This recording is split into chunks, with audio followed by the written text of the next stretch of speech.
الحمد لله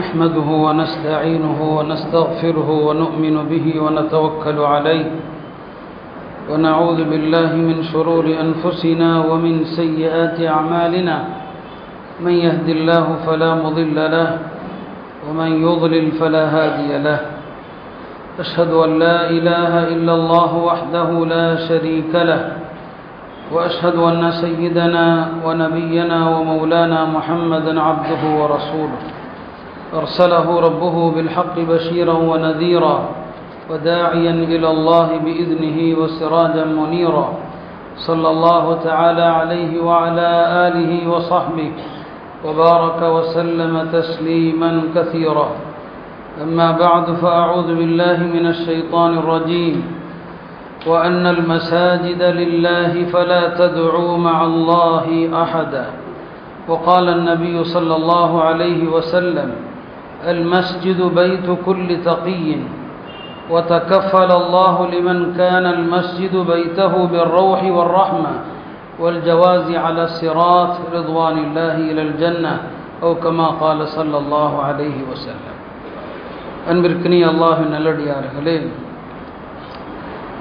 நமது இந்திய நாட்டில் பல்வேறு பகுதிகளிலே நமது மஸ்ஜிதுகள், கபரஸ்தான்கள், இதர வக்ஃப் நிலங்கள் தொடர்ந்து பிரச்சனைக்குள்ளாவதை நாம் கண்டு வருகிறோம்.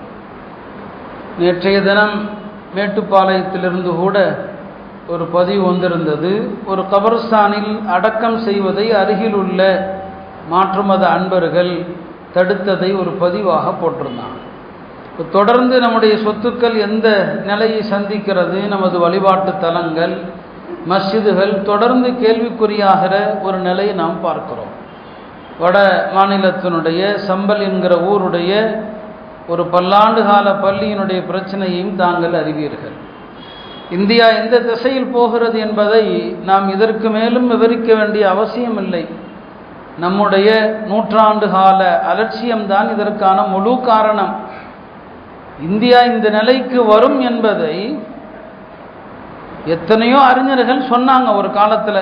அவர்களில் குறிப்பாக ஹஜ்ரத் மௌலானா அபுல் ஹசன் அலி மியான் நத்வி அவர்கள் ஆங்கிலேயர்களுடைய இங்கிருந்து அவர்கள் செல்ல போகிறார்கள், இந்தியா விடுதலையாகும் என்கிற சூழ்நிலை எப்போது ஏற்பட்டதோ அப்போதிருந்து இந்தியா எந்த அரசியல் மாற்றத்தை சந்திக்க போகுது, இந்திய முஸ்லிம்களுடைய நிலை என்ன ஆகும், இதெல்லாம் அவங்க 50-60 வருஷத்துக்கு முன்னால் சொன்னாங்க. அன்றைக்கு இந்த சமுதாயம் சுதாரித்திருந்தால் இன்றைக்கு இந்த நிலையை நாம் சந்திச்சிருக்க மாட்டோம். அந்த மாதிரியான அறிஞர்கள் தீர்க்க தரிசனமாக சொன்னாங்க. இன்றைக்கு நிறைய உலமாக்கள் நிறைய அவங்களுடைய பழைய அந்த கிளிப்ஸ்லாம் எடுத்து போடுறாங்க. அவங்க பேசுனது எழுதுனது இன்னைக்கு இந்தியாவில் நடக்கிறத அப்படியே படம் பிடித்த மாதிரி சொன்னாங்க.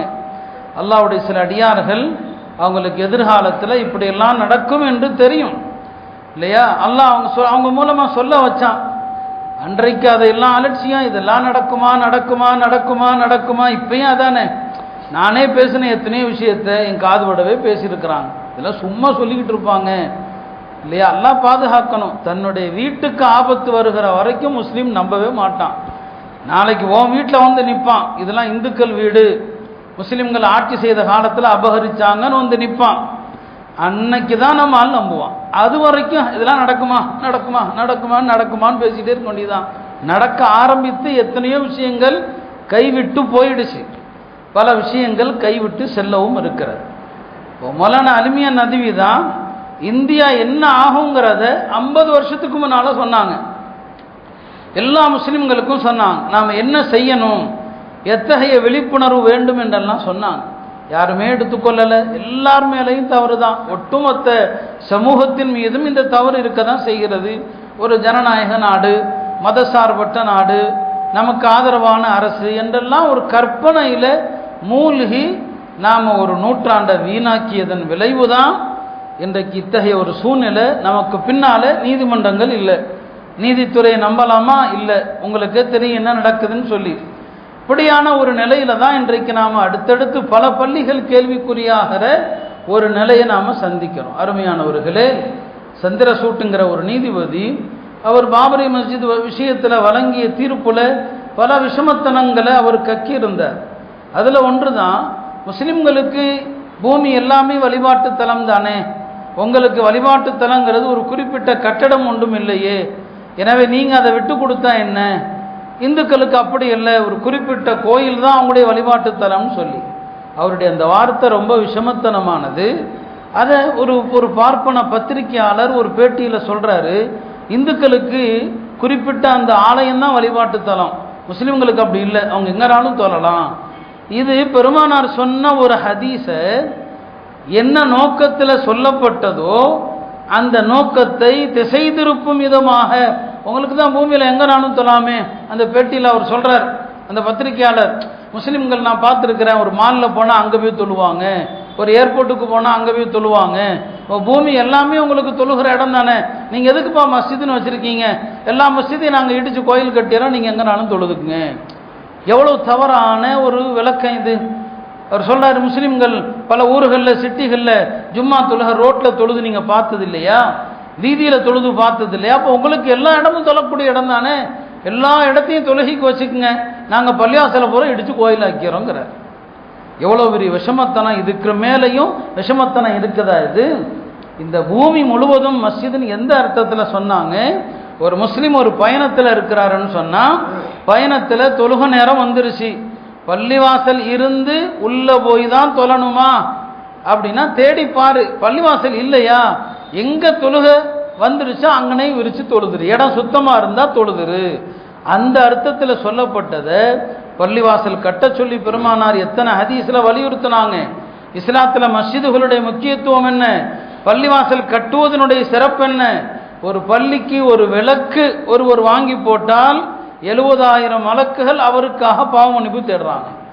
ஒரு பள்ளிவாசலுக்கு ஒரு பாய் ஒருத்தர் வாங்கி போறாருன்னா அந்த பாய் இத்து பழசாகிற வரைக்கும் 70,000 மலக்குகள் அவருக்கு துவா செய்கிறாங்க. இதெல்லாம் மஸ்ஜிதுகள் விஷயத்தில் வந்திருக்கிற ஏராளமான ஹதீஸுகள்.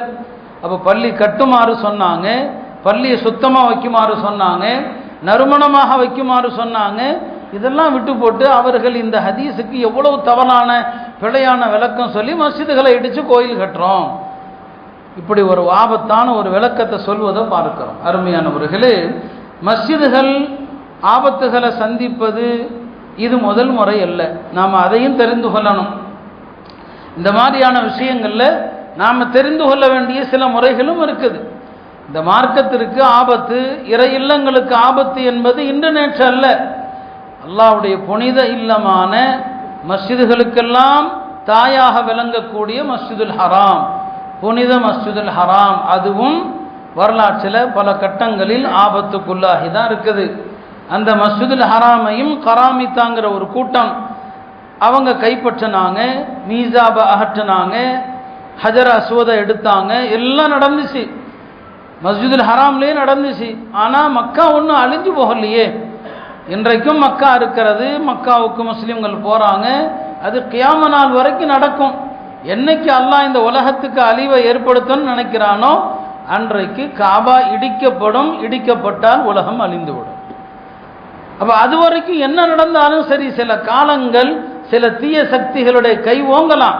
இப்போ மஸ்ஜிதுல் ஹராமுக்கும் நடந்தது, ஹஜருல் அஸ்வதையை தூக்கிட்டு போயிட்டாங்க, ஹஜர் அஸ்வதை எடுத்து கொண்டு போயிட்டாங்க. சில வருடங்கள் காபால ஹஜருல் அஸ்வதே கிடையாது. அதுக்கப்புறம் சில அரசர்கள் வந்து அவர்களிடமிருந்து மீட்டு அந்த ஹஜருல் அஸ்வதை கொண்டு வந்து இப்போது இருக்கிற இடத்துல வச்சாங்க. பழைய ஹஜருல் அஸ்வது உடையாத சிதையாத ஹஜருல் அஸ்வத். இதை எடுத்துகிட்டு போன பிறகு அது 18 துகள்களாக உடஞ்சி போச்சு. அந்த 18 துகள்களையும் ஒன்று சேர்த்து இப்போ இருக்கிற அமைப்பில் அதை என்ன செஞ்சாங்க, வச்சாங்க.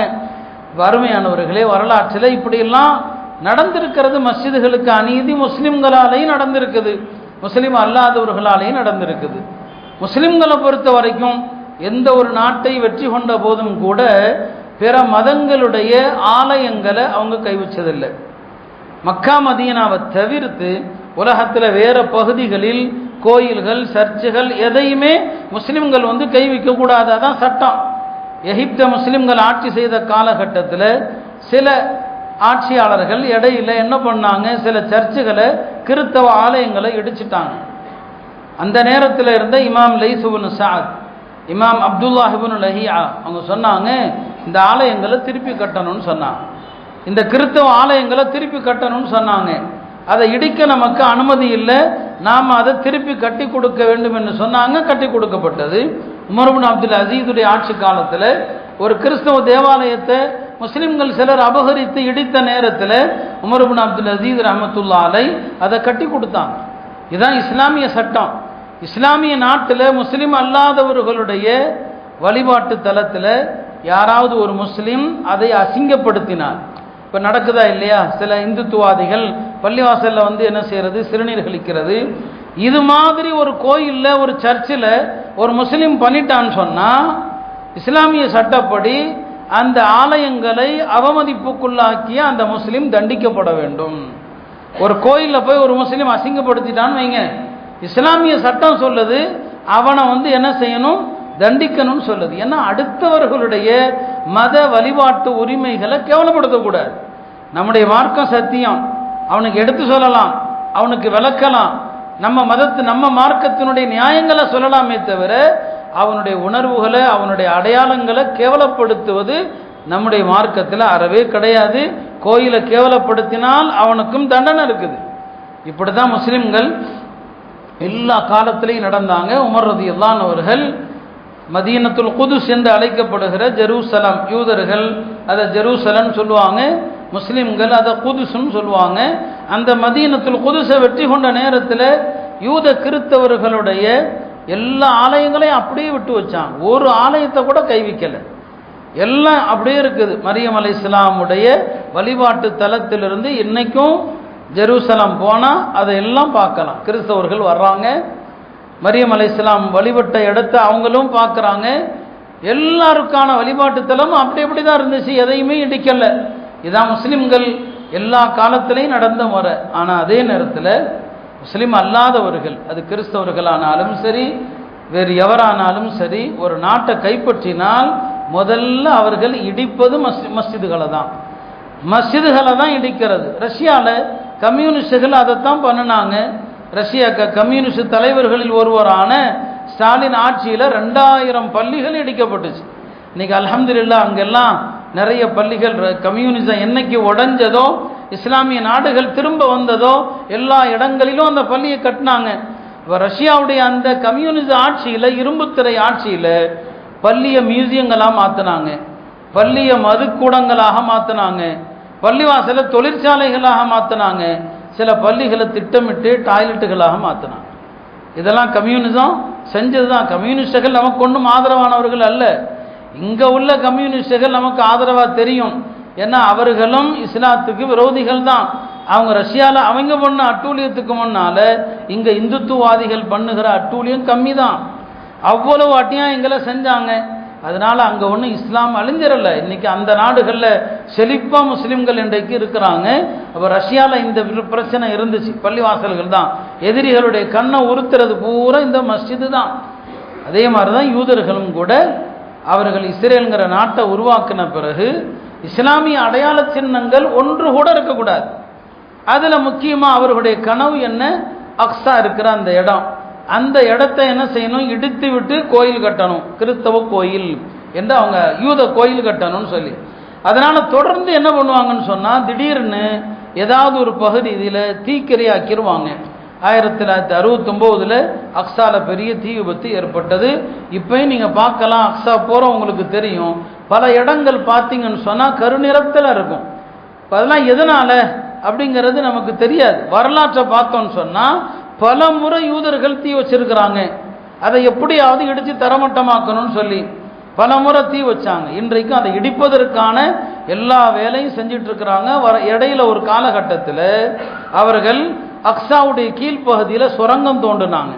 அந்த சுரங்கம் தோண்டினது எதுக்குன்னு சொன்னால், நாம் அக்ஸா கட்டடத்தை இடித்தா உலகம் முழுக்க சர்ச்சையாயிடு. ஏன்னா அது முஸ்லீம்களுடைய முதல் கிபிலா. அது தானாக இடிஞ்சு விடுறதுக்கு என்ன செய்யலாம், ஒரு சுரங்கம் தோண்டி அக்ஸாவுடைய அஸ்திவாரத்தை பலவீனப்படுத்தி ஒரு சின்ன நில அதிர்வு ஏற்பட்டால் விழுந்துடும் பள்ளிவாசல்.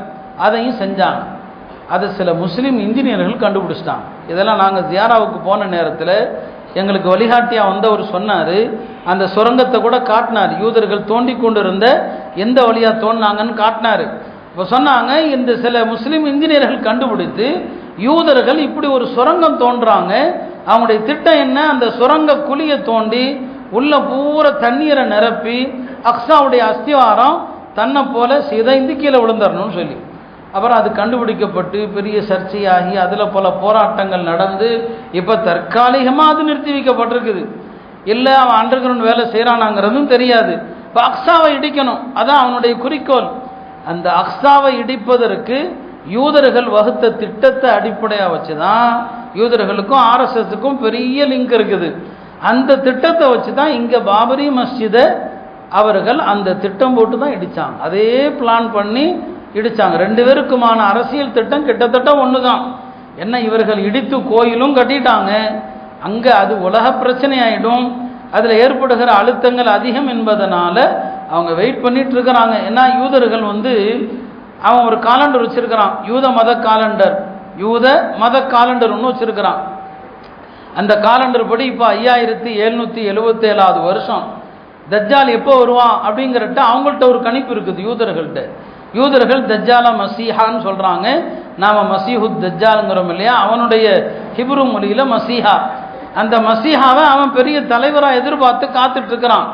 மசீஹா வரக்கூடிய வருஷம் நெருங்கிடுச்சுங்கிறான். அவனுடைய அவங்கள்ட்டையும் ஜோசியர்கள்லாம் இருப்பாங்க, மசீஹா வரக்கூடிய காலம் நெருங்கிடுச்சு. அதுக்கு முன்னால் அவர் வரும்போது மஸ்ஜித் அக்ஸா இருந்தால் அவர் கோச்சுக்கு வரான். யார், தஜ்ஜால் வந்தா. தஜ்ஜால் வர்றதுக்கு முன்னால் இடிக்கணும், அவனுடைய கனவு அதுதான், அதுக்கு முன்னால் இடிக்கணும்னு சொல்லி. ஆனால் இடிக்க முடியுமா அப்படிங்கிறத ஹதீஸுகள் அடிப்படையில் பார்க்கும்போது ஈசா அலைஹிஸ்ஸலாம் வரும்போது மஸ்ஜித் அக்ஸா இருக்கும், மஹ்தி அலைஹிஸ்ஸலாம் வரும்போது மஸ்ஜித் அக்ஸா இருக்கும். அப்படி பார்க்கும்போது அதை இடிக்க முடியுமான்னு தெரியல. ஒருவேளை அல்லாஹ் பாதுகாக்கணும், நாம் அந்த மாதிரியான ஒரு காட்சியை பார்க்குற அவலத்தை விட்டு அல்லாஹ் நம்மை பாதுகாப்பானாக. ஒருவேளை எனக்கு அக்ஸா குறித்த அந்த விஷயம் தெரியல, யூதர்கள் ஒருவேளை இடித்தாலும் அது மீண்டும் கட்டப்படத்தான் செய்யும், மீண்டும் எழுப்பப்படத்தான் செய்யும். ஆனால் இடிக்கிறதுக்கான வாய்ப்பு இருக்குதா, எல்லா வேலைகளையும் அவர்கள் செஞ்சுக்கிட்டே இருக்கிறாங்க. நான் சொல்ல வந்தது, உலகம் முழுக்க இதை முஸ்லீம் அல்லாதவர்கள் பள்ளிவாசலை அவர்கள் விரோதத்தின் அடையாளமாக பார்க்குறாங்க, பள்ளிவாசலை ஒரு எதிரியாகத்தான் பார்க்குறாங்க.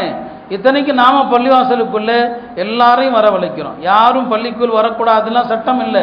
பெருமானார் காலத்திலையும் மஸ்ஜிது நபவிக்குள்ளே யூதர்கள் வந்திருக்கிறாங்க, மஸ்ஜிது நபவிக்குள்ளே கிறிஸ்தவர்கள் வந்திருக்கிறாங்க. பெருமானாருடைய தொழுகையை பார்த்து இஸ்லாத்தை ஏற்றவர்கள்லாம் இருக்கிறாங்க. இப்போதும் முஸ்லீம் அல்லாதவர்கள் பள்ளிக்கு வருவதற்கு எந்த தடையும் சட்ட ரீதியாக இல்லை, வரலாம் அவங்களும். ஆனாலும் கூட அவங்க பள்ளிவாசலை ஒரு அடையாளம் மோசமான அப்படி ஒரு சித்திரத்தை வச்சிருக்கிறாங்க. இப்படி பள்ளிவாசல் உலகம் முழுக்க பல நேரங்களில் ஆபத்தை சந்திச்சது. அதில் ஒன்று தான் ஸ்பெயின், உந்துலுசுனுடைய ஸ்பெயினை இஸ்லாமிய ஆட்சி காலத்தில் அதை ஒந்துலுசுன்னு சொல்லுவாங்க. ஒந்துலுஸ் என்பது இஸ்லாமிய பெயர், அதை கிறித்தவர்கள் கைப்பற்றிய பிறகு ஸ்பெயின்னு சொன்னாங்க. இந்த ஒந்துலுஸை பற்றி நாம் பேசலாம், மணிக்கணக்கில் பேசலாம். ஏன்னா இன்றைய அறிவு உலகம் எதையெல்லாம் இன்றைக்கு சாதித்ததோ இதற்கெல்லாம் முன்னோடி முஸ்லிம்களுடைய ஸ்பெயின் தான். இன்றைய கல்வி முறை இருக்குது, காலை மாலை கல்வி முறை, ஸ்கூல் திட்டம், இதை ஸ்பெயின் முஸ்லிம்கள் கண்டுபிடிச்சது தான். இன்றைய விஞ்ஞானம், மருத்துவம் எல்லாவற்றுக்குமே அன்றைய ஸ்பெயின் முஸ்லிம்கள் தான் எல்லாவற்றுக்கும் அடித்தளம். அப்படிப்பட்ட அந்த முஸ்லிம்கள் கட்டடக்கலையில் சிறந்து விளங்கினாங்க. அவங்க கட்டின பள்ளிவாசல்கள் அற்புதமான பள்ளிகள். இந்த மைக்கெல்லாம் இல்லாமல் இமாமுடைய குரல் கடைசி வரைக்கும் கேட்கும், அந்த மாதிரியான கட்டட அமைப்பு. அதில் குர்துபாங்கிறது ஸ்பெயினுடைய மிகப்பெரிய சரித்திர நகரம். அந்த சரித்திர நகரத்தினுடைய அழகான பள்ளி தான் ஜாமியோ குர்துபான்னு சொல்லுவாங்க. அந்த குர்துபாங்கிற நகரத்தில் பெரிய பெரிய முஃபஸ்ஸிர்கள் இருந்தாங்க, பெரிய முஃபஸ்ஸிர் குர்துபின்னு சொல்லுவாங்க. பெரிய பெரிய முஃபஸ்ஸிர்கள் எல்லாம் அங்கே வாழ்ந்திருக்கிறாங்க. அந்த குர்துபால ஜாமியோ குர்துபாங்கிறது முஸ்லிம்களுடைய மிகப்பெரிய அழகான அடையாள சின்னம். அந்த ஸ்பெயின் எப்படி வீழ்ந்தது, முஸ்லிம்கள் ஆபாசத்தில் மூழ்கினாங்க. இரவெல்லாம் மதுபானம், இரவெல்லாம் களியாட்டம், இரவெல்லாம் பாடல்கள், எல்லா ஒழுக்கமும் போச்சு, எல்லாமே போயிடுச்சு முஸ்லிம்கள்கிட்ட. கிறிஸ்தவ பாதிரியார்கள் எல்லாம் இஸ்லாமிய அரசை வீழ்த்துவதற்கு காலங்களை எதிர்பார்த்துக்கிட்டே இருந்தாங்க. அப்போ பாதிரியார்கள்லாம் சொன்னாங்க, என்னைக்கு முஸ்லிம்கள் செத்து போகிறாங்களோ அன்னைக்கு முஸ்லிம்களோடு சண்டை போடலாம். வார்த்தையை நல்லா கவனிங்க. முஸ்லிம்கள் என்னைக்கு செத்து போகிறாங்களோ அன்னைக்கு சண்டை போடலாம். முஸ்லிம்கள் செத்து போகிறாங்களா? எப்போ செத்து போவாங்க? ஒரு பாதிரியார் சொன்னார், அதுக்கு ஒரு பரிசோதனை இருக்குது. அந்த சோதனையை வைப்போம். அந்த சோதனையில் நமக்கு தெரிஞ்சிடும் முஸ்லிம்கள் உசுரோடு இருக்கிறாங்களா செத்து போயிட்டாங்களா. செத்து போயிட்டாங்கன்னா போர் செய்வோம், உசுரோடு இருக்கிறாங்கன்னா செய்ய வேண்டாம். என்ன சோதனை? ஒரு ஆளை ஏற்பாடு பண்ணினாங்க. ஒரு ஆளை ஏற்பாடு பண்ணி ஒரு நகரத்தினுடைய முஸ்லிம்கள் வாழுகிற நகரத்தினுடைய ஒரு மைய பகுதியில் ஒரு ஆளை நிறுத்தினாங்க. 48 மணி நேரம் 2 நாள் தொடர்ந்து அவனுக்கு என்ன வேலைன்னு சொன்னால், நீ முகமது நபியை திட்டிக்கிட்டே இருக்கணும், கண்ணாபின்னான்னு திட்டணும், ஆபாச வார்த்தைகளில் திட்டணும், கேட்டார் ரத்தம் கொதிக்கணும் திட்டணும். அந்த வழியாக போகிற முஸ்லீம்கள் என்ன செய்கிறாங்கன்னு பார்க்கலான்னு சொன்னான். 2 நாள் அவன் திட்டிக்கிட்டே இருந்தான் விசுவாசத்தில். அவங்கள இஸ்லாமிய நாடு முஸ்லீம்கள் அந்த வழியாக போகிறவங்கெல்லாம் எப்போ எவனோ லூசு திட்டிகிட்டே இருக்கிறான் அப்படின்னு போயிட்டாங்க. 2 நாள் முடிஞ்சு அவன் உசுரோடு திரும்பிட்டான். பாதிரியார்கள் சொன்னாங்க, முஸ்லீம்கள் செத்து போயிட்டாங்க, இனிமே முஸ்லீம்களை தாக்கலாம். முஸ்லீம்கள் செத்து போயிட்டான், உசுரோடு இல்லை. தங்களுடைய மன்னர்களுக்கெல்லாம் சொன்னாங்க, இனி இஸ்லாமிய இந்த குறுநில மன்னர்களை அடிச்சு நொறுக்குங்க, முஸ்லீம்கள்கிட்ட வீரம் இல்லை, ரோஷம் இல்லை, ஒன்றும் இல்லை, செத்து போயிட்டாங்க. அன்றைக்கு ஆரம்பித்த யுத்தம் கிட்டத்தட்ட ஒரு சில வருடங்களில் முஸ்லீமுடைய கதையை முடிச்சு விட்டாங்க. ஒரு சில வருடங்கள், ரொம்ப காலம் இல்லை, சில வருடங்களில் 800 வருஷம் ஆட்சி செய்த ஒரு மிகப்பெரிய நிலப்பரப்பை ஆட்சியை வீழ்த்தி ஒரு முஸ்லீம் விடாமல் அத்தனை பேரையும் கொன்று குவித்து எல்லா பள்ளிவாசலையும் இடிச்சு. இது அன்னைக்கு சொன்னால் நம்பி இருப்பாங்களா? இன்னைக்கு நாங்கள் சொன்னால் என்ன சொல்றீங்க, இப்பெல்லாம் நடக்குமா நடக்குமா நடக்குமாங்கிறீங்கள, அப்படி பேசி தான் எல்லாத்தையும் அழிச்சிட்டாங்க. பல பள்ளிகளை சர்ச்சா மாற்றினாங்க, நிறைய பள்ளிகளை பன்றி கட்டுகிற கூடங்களாக மாற்றினாங்க. சில பள்ளிகளை அவனுக்கே மனசு இல்லை, வேண்டாம் இந்த பள்ளி இடிக்க வேண்டாம், அப்படியே வச்சிருக்கிறான். அதில் ஒரு பள்ளி தான் குருத்துபா பள்ளி, ஜாமியோ குருத்துபா, இன்னைக்கு ஸ்பெயினில் இருக்குது. போனால் பார்க்கலாம். பல பேர் அங்கே போயிட்டு ரத்த கண்ணீர் வடிச்சிருக்கிறான். அதை பார்த்து அழுது, இங்கே எப்படிப்பட்ட அறிஞர் ஒருத்தர் எழுதியிருக்கிறார், மௌலானா தகி உஸ்மானி எழுதியிருக்கிறாங்க. குருத்துபா இன்னைக்கும் ஜாமியோ குருத்துபா இருக்குது. உள்ளே போனீங்கன்னா இப்போ இருக்கிற மஸ்ஜித் நபியுடைய கட்டிட அமைப்பும் அதை பார்த்து கட்டினாங்க. அந்த ஜாமியோ குருத்துபாவில் போய் ஒருத்தர் சொல்கிறாரு, நான் யோசிச்சு பார்க்குறேன், இங்கே தானே இமாம் குருத்துபி உட்காந்து தஃசீர் நடத்தினாங்க, இங்கே தானே இந்த அறிஞர் உட்காந்து ஹதீஸ் நடத்தினாங்க, இங்கே தானே எத்தனையோ இமாம்கள் தொழு வச்சாங்க, இந்த மெம்பரில் தானே எத்தனை ஹத்தீபுகள் குத்பா செஞ்சாங்க இல்லையா? அதையெல்லாம் எண்ணி பார்த்து என் மனம் கனத்து போய்விட்டது. இந்த மெஹராப், அந்த மெம்பர் அப்படியே வச்சிருக்கிறான். அந்த பெரிய பள்ளி, அன்றைய காலத்தில் உலகத்தின் பெரிய பள்ளி, அதனுடைய சில பகுதிகளை சர்ச் ஆக்கிட்டாங்க. ஒவ்வொரு பகுதி ஒவ்வொன்றாக்கி அந்த மெஹராபுடைய பகுதியை மட்டும் அப்படியே வச்சிருக்கிறாங்க. இப்பயும் முஸ்லீம்கள் ஆட்சி செய்த காலத்தில் எப்படியோ அப்படியே இருக்குது. அவர் சொல்கிறாரு, அந்த பகுதிக்குள்ளே யாரும் போக முடியாது, யாருமே போக முடியாது. நான் என்ன பண்ணேன், கொஞ்சம் தடுப்பை அப்படியே நீக்கிட்டு உள்ளே போய் தக்பீர் கட்டிட்டேன். என் மனசில் ரொம்ப பெரிய வேதனை. பல ஆண்டுகள் தொழுகை நடக்காத ஒரு இடத்துல நான் போய் தொழணும்னு சொல்லி தக்பீர் கட்டிட்டேன். அந்த இடத்துல காவலுக்கு நின்ன ஆள் என்னை விரட்ட வந்தார். சுற்றுலா தலம் தானே, பல பெண்கள் ஆண்கள் வருவாங்க. ஒரு அம்மா அந்த காவலாளியை பார்த்து சொல்லுது, எப்பா விடு, இது சுதந்திர நாடு, சுதந்திர நாடு. அவர் சொல்ல, நான் பாங்கு சொன்னேங்கிறார், பாங்கு சொல்லி தொலை போனேன்னு சொல்லி. அவர் ஏதோ ஒரு பாட்டு படிக்கிறார், படிச்சுட்டு போகட்டும் விடுன்னு சொன்னார். நான் பாங்கு சொல்லி இகாம சொல்லி அந்த இடத்துல ஒரு 2 ரக்காத் தொழுதேன். ஒரு வகையில் பார்த்தா எனக்கு மகிழ்ச்சியாக இருக்கும், ஒரு வகையில் பார்த்தா எனக்கு துக்கமாக இருக்கும். மௌலானா தகியும் தன்னுடைய பயண குறிப்பில் அந்த ஜாமியோ குருத்துபாவுக்கு போன அனுபவத்தை சொல்லுவாங்க. அந்த மெஹராப் இருக்கிற இடத்துக்கு போனால் அப்படியே உணர்வு பிளம்பாக மாறி ஒரு நிமிஷம் திகைச்சு போய் தான் நானும் நின்னேன். கற்பனை செய்ய முடியல, இவ்வளோ பெரிய மஸ்ஜிது, அப்போ எவ்வளோ பெரிய அரசாங்கமாக இருந்திருக்கும், எப்படி வீழ்ந்தது இன்னைக்கு வரைக்கும் கேள்விக்குரிய. அதுதான் ஸ்பெயின் எப்படி வீழ்ந்துச்சு. இத்தனைக்கும் யோசிச்சு பார்த்தீங்கன்னா, அன்னைக்கு உலகத்தில் முஸ்லிம்கள் பல இடங்கள் ஆட்சியில் இருக்கிறாங்க, ஆனாலும் வீழ்ந்து. இன்னைக்காவது ஆட்சியை எங்கேயுமே இல்லை, இஸ்லாமிய ஆட்சியும் இல்லை, இஸ்லாமிய உணர்வும் இல்லை, இஸ்லாமிய நாடுகளும் நாசமாக போயிட்டு இருக்குது. இப்போ சவுதியில் என்ன நடந்துட்டு இருக்குன்னு பார்க்குறேன். காபாவே அவனே கேவலப்படுத்துகிறான். காபாவை கேவலப்படுத்துகிற ஒரு நிகழ்ச்சி அண்மையில் ரியாதில் நடந்து முடிஞ்சு. சொல்ல வந்தது, அந்த ஜாமியோ குருத்துபா எவ்வளோ பெரிய பள்ளிவாசல் இல்லையா, பல்லாண்டுகள் அங்கே பாங்கு ஒலிக்கலை, இகாமத்து ஒலிக்கலை, பல்லாண்டுகள் அங்கு முஸ்லீம்களுக்கு அனுமதியே கிடையாது. இப்போ கொஞ்சம் 2000ங்களுக்கு பிறகு ஸ்பெயினில் கொஞ்சம் கொஞ்சம் பள்ளிவாசல் கட்டுறதுக்கு அனுமதி ஒரு சில பள்ளிகள் மீண்டு வந்திருக்குது. இப்படி வரலாற்றில் எத்தனையோ பள்ளிகளுடைய வரலாறு நாம் சொல்லலாம். அது மட்டும் இல்லை, முஸ்லிம்கள்லேயே விரோதிகள் ஷியாக்கள். அஹ்லு சுன்னாவுக்கு எதிராக இந்த ஷியாக்கள் பண்ணின அட்டூழி அதிகம். ஈராக் சதாம் ஹுசைன் கையில் இருந்து வீழ்ந்த பிறகு அதை ஷியாக்கள் கைப்பற்றினாங்க. ஷியா அமெரிக்காவுடைய கைக்கூலி. அங்கே பல சுன்ன ஜமாத்து பள்ளிகளில் தொழுகை நடத்த முடியல. தொழுகைக்கு போகிற முஸ்லீம்கள் தாக்கப்படுவாங்க. இன்றைக்கும் இமாமுல் ஆதம் அபு ஹனீஃபா ரஹ்மத்துல்லாஹி அலைஹி அவங்க அங்கே தான் அடக்கப்பட்டிருக்கிறாங்க. ஈராக்கில் பகதாதில் அவங்களுடைய பள்ளி பெரிய பள்ளிவாசல். அந்த பள்ளியில் கூட கொஞ்ச நாள் தொழுகையே நடக்கலை. உள்ளே போகிறவங்களுக்கு ஆபத்துன்னு சொல்லி இப்படி பள்ளிவாசல்களில் எத்தனை பகதாதில் தாத்தாரியர்கள் தாக்குதல் நடத்தின நேரத்தில் 40 நாள் பகதாதில் எந்த ஜும்மாவும் நடக்கலை, 5 நேர தொழுகையும் நடக்கலை. வரலாறு முழுக்க இப்படியெல்லாம் இந்த மஸ்ஜிதுகளுக்கு இழைக்கப்பட்ட அநீதிகள் கொஞ்சம் நஞ்சம் அல்ல. ஆனாலும் இந்த தீனை அழிக்க முடியாது. அதனால தான் இன்றைக்கும் நாமெல்லாம் இருக்கிறோம், முஸ்லீம்களாக நாம் இருக்கிறோம்னு சொன்னால் இந்த மார்க்கத்தை அழிவு வராது. இடைப்பட்ட காலங்களில் இது போன்ற சோதனைகள் எத்தனை வந்தாலும் அழிவு என்பது இல்லை. அந்த அடிப்படையில் அருமையானவர்களே, இந்தியாவில் இது போன்ற நிலைகள் ஏற்படுவதற்கான அறிகுறிகள் 100 வருஷத்துக்கு முன்னாலே ஏற்பட்டது. அந்த நேரத்தில் நாம் சுதாரிச்சிருந்தால் இந்த நிலைகள் ஏற்படாமல் தவிர்த்திருக்கலாம். இன்றைக்கு எல்லாமே அவங்க கையில் இருக்குது. நாம் எதுவுமே ஒரு ஜனநாயக ரீதியான ஒரு போராட்டம் செய்தால் கூட ஒரு ஆபத்தான காலகட்டத்தில் நாம் நின்று கொண்டிருக்கிறோம். பள்ளிகள் கேள்விக்குறியாக்கப்படுகிற ஒரு இடத்துல நாம் இருக்கிறோம். எனவே இந்த நேரத்தில் நாம் பள்ளிகள் விஷயத்தில் பள்ளியுடனான நம்முடைய தொடர்பு அதிகப்படுத்தணும். பள்ளியுடனான நம்முடைய தொடர்பு சொன்ன பள்ளிவாசல் கட்டுவது குறித்து பெருமானார் ஸல்லல்லாஹு அலைஹி வஸல்லம் அவர்கள் எவ்வளவு சிறப்புகளை சொன்னாங்க. அதே மாதிரி தான் பள்ளிவாசலுடனான நம்முடைய தொடர்பு இருக்குது. அது என்னங்க ரொம்ப உன்னதமானது. பெருமானார் ஒரு ஹதீஸில் ஆரம்பமாக நான் வாசித்த ஹதீஸில் சொன்னாங்க, அல் மஸ்ஜிது பைத்து குல்லி தகியின், இறையச்சமுள்ள ஒவ்வொரு அடியானுடைய வீடு எதுனா பள்ளி தான். யார் பள்ளிக்கு அடிக்கடி வரப்போக இருக்கிறாரோ, பள்ளிவாசலுக்கு வந்துக்கிட்டே இருக்கணும், அடிக்கடி வந்து போக இருக்கிறாரோ அவருக்கு அல்லாஹ்தஆலா ரஹமத்தையும் வாழ்வாதாரத்தையும் அருளுகிறான். சிராத்துல் முஸ்தகீம் பாலத்தை கடக்க வைக்கிறான். அவரை அல்லாஹ் சொர்க்கத்துக்கு அனுப்புகிறான். அது வரைக்கும் அல்லாஹ்வுடைய பொறுப்பில் இருக்கிறார். நாம் பள்ளிவாசலோடு நம்முடைய தொடர்பு என்ன? பாங்கு சொன்னால் வர்றோம், சலாம் கொடுத்தா வெளியே போயிடுறோம். இதான் நம்முடைய தொடர்பு. ஒரு தொழுகைக்கு பிறகு இன்னொரு தொழுகை வரை பள்ளிவாசலில் உட்கார்ந்துருக்கிறோமா?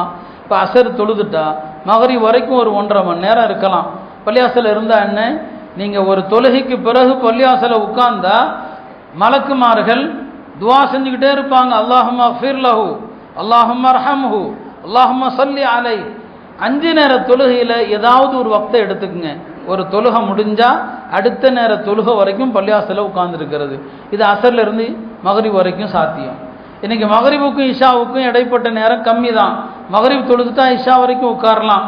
இதையெல்லாம் நம்ம செய்கிறது இல்லையே. ஒரு மனுஷன் பள்ளிவாசலுக்கு அடிக்கடி வந்துட்டு போனால் அந்த அடியான் பள்ளிவாசலுக்கு வரும்போது அல்லாஹ் எப்படி சந்தோஷப்படுவான்னா, நம்முடைய வேண்டப்பட்ட யாராவது ஒருவர் நீண்ட நாள் எங்கேயோ போயிட்டார், நீண்ட நாள் போயிட்டு அவர் வந்தால் எப்படி நாம் சந்தோஷப்படுவோமோ, ஒரு அடியான் பள்ளிவாசலுக்கு அடிக்கடி வர்றவர் உள்ளே வந்துட்டா வானவர்கள்ட்ட அல்லாஹ் அப்படி சந்தோஷப்படுவானா. ஒரு முறை நபி ஸல்லல்லாஹு அலைஹி வஸல்லம் அவர்கள் மகரிப் தொழுது விட்டு தன்னுடைய இல்லத்திற்கு போயிட்டாங்க. சஹாபாக்கள் சில பேர் பள்ளிவாசலில் உட்கார்ந்துருக்கிறாங்க. இஷாவுக்கு நேரம் வருது. பெருமானார் மகிழ்ச்சியோடு மூச்சரைக்க வந்தாங்க. மூச்சரைக்க வர்றாங்க. சொன்னாங்க, உங்களுக்கெல்லாம் அபுஷீரு, ஒரு நற்செய்தி உங்களுக்கெல்லாம். அல்லாஹ் வானத்தினுடைய கதவுகளை இப்போ திறந்து வச்சிருக்கிறான். சொன்னாங்க, வானத்தின் கதவுகளை திறந்து வைத்து கொண்டு அல்லாஹ் மலக்குமார்களை பார்த்து சொல்கிறான், இதோ என் அடியார்களை பாருங்க, ஒரு ஃபரதை முடித்தாங்க மகரிபை, அடுத்த ஃபரதுக்காண்டி உட்கார்ந்துருக்கிறாங்க, என்னுடைய அடியார்களை பாருங்கன்னு சொல்லி அல்லாஹ் பெருமைப்படுவதாக சொன்னாங்க. அருமையானவர்களே, அல்லாஹ்வுடைய அர்ஷுடைய நிழலின் கீழ் 7 பேருக்கு அல்லாஹ் இடம் கொடுக்குறான். அதில் ஒருத்தர் யார்? ரஜுலுன் கல்புஹு முஅல்லகுன் ஃபில் மசாஜித். அவருடைய உள்ளம் எப்போவுமே பள்ளி தான். வீட்டுக்கு போனாலும் பள்ளி, கடைக்கு போனாலும் பள்ளி. மஸ்ஜிதுக்கு எப்போ போவோம்?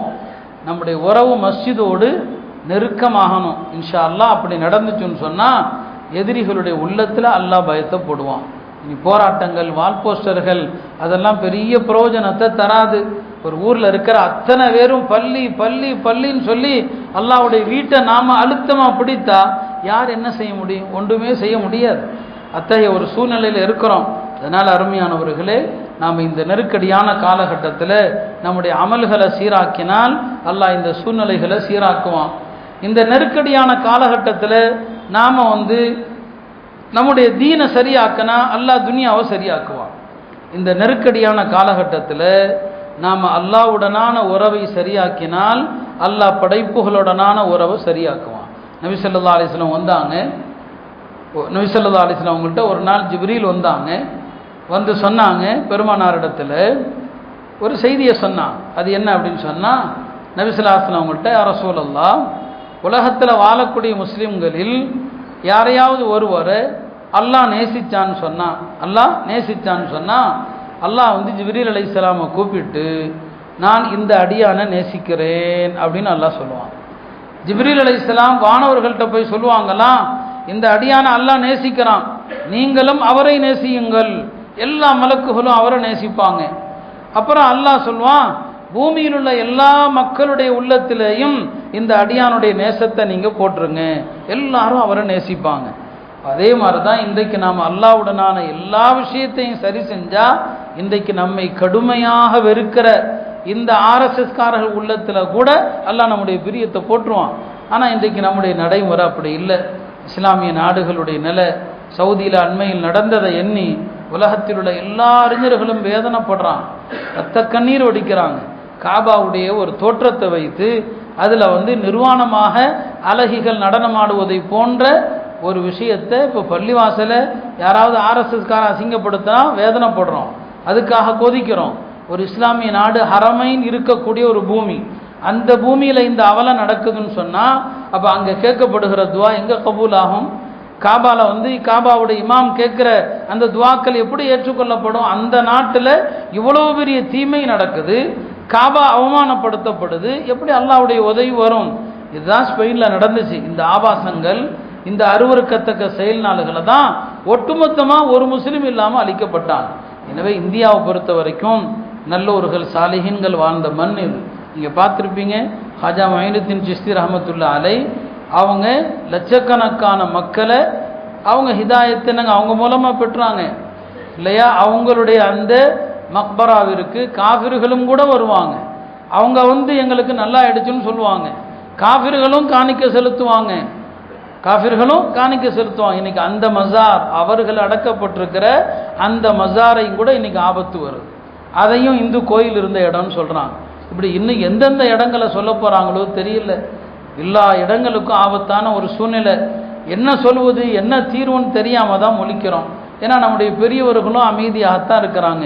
இந்த நேரத்தில் நாம மக்களை போராட்டங்களுக்கு தூண்டி பிரயோஜனம் இல்லை. எல்லாமே ஒரு ஆபத்தான சூழ்நிலையில தான் இருக்குது. எனவே அல்லாஹ்வின் பக்கம் மீள்வதை தவிர வேறு வழி இல்லை. இருக்கிற மஸ்ஜிதுகளை பாதுகாப்போம், மஸ்ஜிதுகளுடனான தொடர்பை அதிகப்படுத்துவோம்.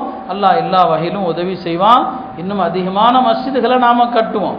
பெருமானார் பள்ளிகளை அதிகமாக கட்ட சொன்னாங்க. முஸ்லிம்கள் கொஞ்சம் பேர் இருந்தால் பள்ளி தான். ஹஜ்ரத் உமர் ரலியல்லாஹு அவர்கள் தன்னுடைய ஆளுநர்கள், கவர்னர்கள், சாத் பின் அபி வக்காஸ் அவங்க கூஃபால இருந்தாங்க, அம்ர் இப்னு ஆஸ் அவங்க மிஸ்ரில் இருந்தாங்க, அபு மூஸா அஷ்அரி பஸ்ரால இருந்தாங்க. எல்லாருக்கும் ஒரு கடிதம் எழுதினாங்க, ஒரு சர்க்குலர் எல்லாருக்கும் போகுது. என்ன அப்படின்னா, உங்கள் பகுதியில் எல்லா இடங்களிலும் மஸ்ஜிது கட்டுங்க, 5 நேரம் தொழுகை நடத்துங்க, ஜும்மா ஒரே ஒரு பள்ளியில் நடத்துங்க. ஜும்மா ஒரு பள்ளி, அதுக்கு தான் ஜாமி மஸ்ஜிதும் வாங்க. எல்லா பள்ளியிலையும் 5 நேரம் தொழுகை நடக்கிற மாதிரி பள்ளிகளை அதிகப்படுத்துங்கன்னு சொன்னாங்க. அதனால் நாம் மஸ்ஜிதுகளை கட்டுவதோடு இல்லாமல் அந்த மஸ்ஜிதுகளை அமல்களை கொண்டு செழிப்பாக்குவோம். அல்லாஹ்விடத்தில் துவா செய்வோம். எல்லாமல் அல்லாஹ் இந்த ஹாலாத்துகள், இந்த சூழ்நிலைகளை எல்லாம் மாற்றுவான். வரலாறு எப்போதுமே ஒரே மாதிரி இருக்காது. காலச்சக்கரம் மாறி மாறி தான் வரும். இந்த அவர்களுடைய கையில் இருக்குது. ரஷ்யாவில் முஸ்லிம்கள் பள்ளிகளை இழந்து பிறகு ரஷ்யா உடைந்த நேரத்தில் 60க்கும் மேற்பட்ட இஸ்லாமிய நாடுகள் உருவாச்சு. இன்னைக்கு அந்த பள்ளிகளை திருப்பி கட்டிட்டாங்க. அல்லாஹ் நாடினால் இன்ஷா அல்லாஹ் இடிக்கப்பட்ட பாபரி மஸ்ஜித் திரும்ப கட்டப்படும். கியாமத்துக்கு முன்னால் அதெல்லாம் நடக்கும். அதே மாதிரி தான் நாம் இழந்த மஸ்ஜிதுகளையும் திரும்ப கட்டுகிற ஒரு காலமும் வரத்தான் செய்யும். அல்லாஹ்வுடைய நாட்டத்தில் அது ஒன்றும் பாரதூரமான விஷயம் அல்ல. எல்லாம் அல்ல அல்லாஹ் நமது இந்திய நாடு சந்திக்கிற இந்த நெருக்கடியான சூழலிலிருந்து அல்லாஹ் பாதுகாப்பானாக. ஆட்சியாளருடைய உள்ளத்திலே இஸ்லாத்தினுடைய வெறுப்பை நீக்கி அதை மஹப்பத்தாக மாற்றுவானாக. உலகம் முழுவதிலும் உள்ள அஹ்லு சுன்னாவுடைய முஸ்லிம்களுக்கு அல்லாஹ் உதவி செய்வானாக. நம்முடைய மஸ்ஜிதுகள், நம்முடைய மதரசாக்கள், நம்முடைய திக்ருடைய கான்காகுகள், இஸ்லாமிய பள்ளிகள் அனைத்தையும் அல்லாஹ் பாதுகாப்பானாக. வ ஆகிரு தஅவானா அனில் ஹம்துலில்லாஹி ரப்பில் ஆலமீன்.